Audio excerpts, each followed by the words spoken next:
Hello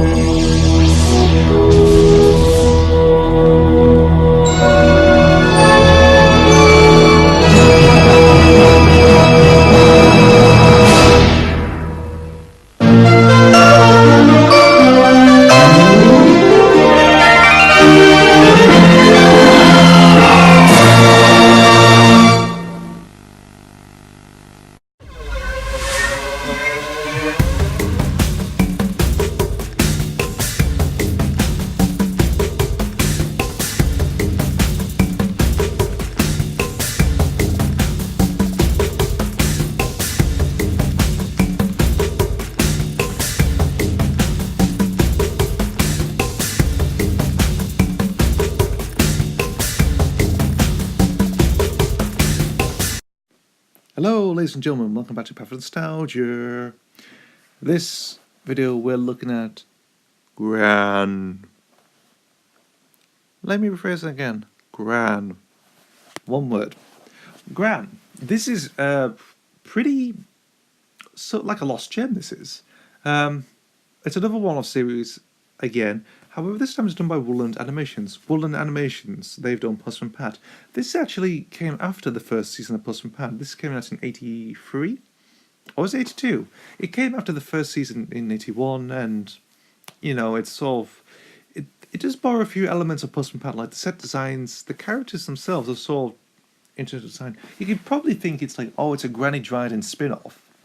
You know, you think it's Granny... You know, I think some people might think that, but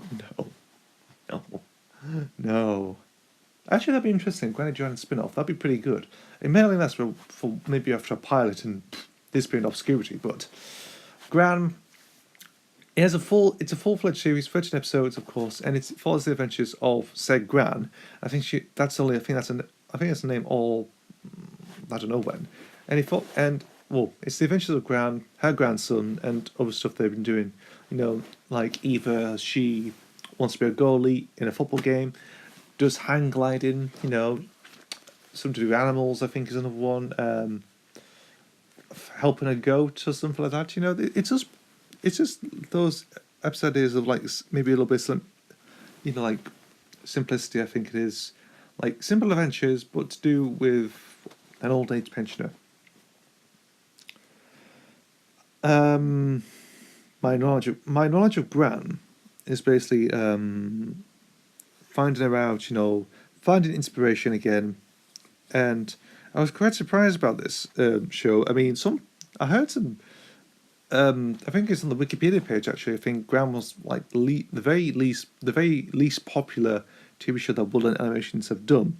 I think because people just sort of reject this and think, you know, out of the other stuff they did, this is sort of like the bottom of the barrel. This is. I actually really enjoy it. I do.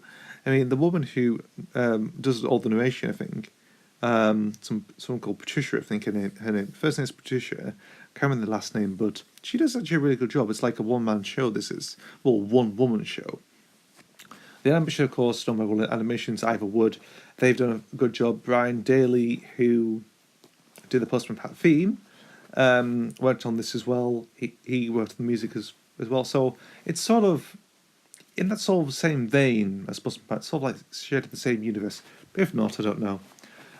Pretty good episodes. I always like, was it Gran Gliding, which is when she gets her hands on a hang glider, obviously for some bizarre reason. And this guy sort of, sort of allows this old woman, this sort of like old woman to go hang gliding and ends up in a tree. How it's just one of those things. You can probably think this woman's had like in a midlife crisis or something, like she's got boundful of energy. She wants to do this and that, you know, with her grandson. I think so. Her grandson entices her or something like that, and she does it. Like she could be one of those coolest those grandmothers, you know. You know, it's just pretty interesting actually, and it's a shame that it doesn't get the respect it needs. I mean, some people actually do love it. Actually, there might be a few hundred people who actually love it, you know. But considering that this had a bit of a bad reception, if you know what I mean, like people just slacked it off. This did, you know. I just think it deserves needs more love. I think it still does these days, you know, i.e. with YouTube and stuff like that. You know, you can watch the full season on YouTube. People love it. People comment saying, that's the best episode I've ever seen. You know, this is a great show. I'm enjoying this. You know, someone might say, it's basically the dream Granny Dryden spin-off that I always wanted. Who knows? That's a lovely in context joke, that is. Anyway, that's all I can say about Gran. Give this a watch. Underrated gem. You know, there's a lot of these shows I'm covering. There's a few shows I'm covering that are underrated gems. Stuff that have been, you know, sort of been okay in that sort of decade, very much or time period. And then they sort of fall in obscurity and lay in the dust or lay underneath the floorboards. They were underneath the floorboards, you know, for many years until they don't out remove the dust. And there we go. You find just like this brilliant little show that you think is the bee's knees. Okay, thanks for watching, and I'll see you for the next video. Bye.